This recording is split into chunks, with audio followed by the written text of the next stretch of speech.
In this video, I want to discuss some share investing principles, some principles which will serve you well if you are interested in investing in shares. Shares over the long haul are very, very good investment, but you do need some basic guiding principles, some rules to help you make good decisions, good investments. That's what I'm going to look at in this video. I'm going to give you 6 principles or 6 rules, and these rules will serve you well. If you adhere to them, if you stick by them, then you will make money in the stock market, buying shares, holding shares in the medium to long term, and you will make money, a good return. But you do need to stick by the principles, and they are sound investment principles which I have not made up or arrived at by some fanciful notion of studying textbooks or any other method, but I've looked at the principles and teaching used by 2 gentlemen who are probably the most successful investors in the history of investing, Peter Lynch and Warren Buffett. And that's where these teachings come from, and I have applied them myself to my own portfolio in the last number of years and have done well as a consequence, and I've gained a fair degree of confidence as well in investing and in doing what I'm doing. First thing you need to be aware of and you need to be mindful of is that you are not looking to predict the future. You're not looking to predict the stock market. You're not looking to predict interest rates. None of the macroeconomic factors that might feed into an economy over a period of time are capable of prediction with any degree of certainty. So that's not what we're trying to do. So don't delude yourself by thinking that you can make predictions about the stock market and how it's going to perform over the medium term or the short term. And it is not really the stock market that you're concerned about. It's individual companies, individual businesses, and individual shares. So the first thing is, don't worry about trying to predict anything. Don't worry about trying to forecast with any degree of precision how interest rates or the stock market or anything else is going to go. Secondly, the buying a share or buying a stock, but buying a share is not like buying a lottery ticket or buying a betting slip at the races if you go racing. It's not a gamble.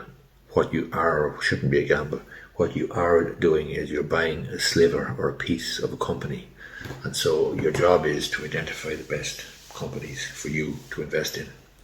So you're looking at sound companies, you're looking at businesses that you will know and understand, and that's critical. That's the second principle, though, is that you are buying not a lottery ticket, but you're buying a share in a functioning company, a functioning business. The third thing you need to understand and is a comfort is the fact that as a small investor, you have a big advantage insofar as you can buy and sell whenever you choose to buy and sell. Unlike institutional investors who will be a lot of the time pumping shares or pumping stock or selling stock on behalf of their clients and on behalf of their either individual investor clients or companies for whom they are engaged to place shares for, to raise capital and so on. You don't have to worry about that. You can make an informed, objective judgment, rational, cold analysis of every company that you might be interested in having an interest in, that you might be interested in buying a share in. So you've got time on your side. In relation to getting the timing right, you don't actually have to get the timing right, because if you bought, for example, Microsoft when it floated, you would have made a fortune. But if you made the fatal, or what you might think is a fatal mistake of waiting 3 years, for example, you would have made 10 times your money. Likewise with Walmart. When Walmart floated it, you would have, if you bought the shares when it was first launched on the stock exchange, within a relatively short period of time, you 500 times your original investment. When in fact, if you held on for 10 years, imagine, you could have got your timing that delayed and that badly wrong, you would have still made 35 times your original investment. So time is on your side as a small investor, but you need to use it wisely. You need to use it in order to do a little bit of rudimentary, fundamental research about the company and about the shares that you're proposing to purchase in. But that is the third principle. Fourth, invest in companies who sell products or services that you know and understand. In other words, we all know what Ryanair does. We all know what Coca-Cola does. We all know what Total Produce do, for example. They do fruit and import bananas and so on and so forth. It used to be Fives. But it's important that you actually have a fundamental understanding of the business and what your company is engaged in,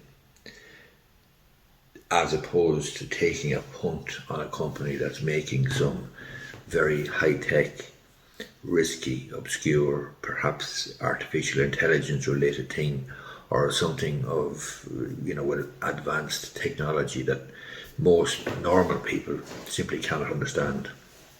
If you buy shares in a company that you understand, then you have the comfort of knowing what they're doing essentially, and you can from time to time check them out and even carry out the most basic research. For example, if you have shares in Dunkin' Donuts, you can go and visit, or Lidl or anywhere else for that matter, if they were on the stock exchange.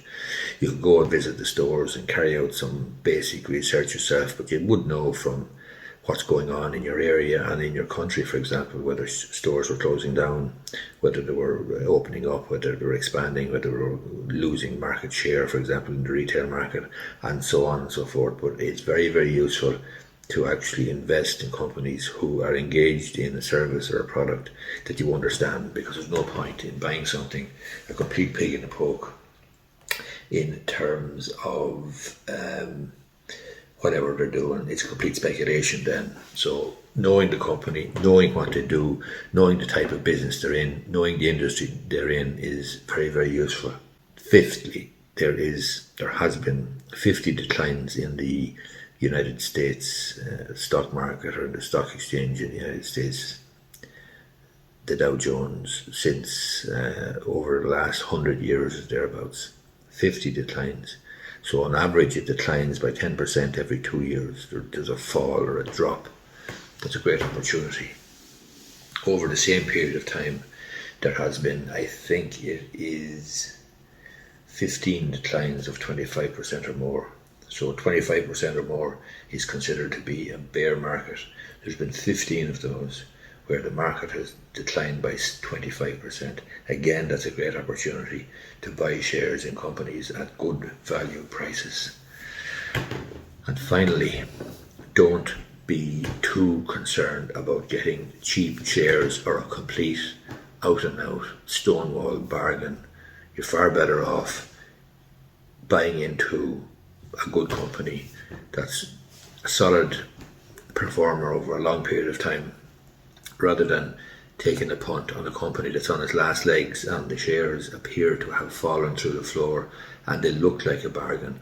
But they might look like a bargain, but it's very like somebody going to buy clothes or shoes or anything else.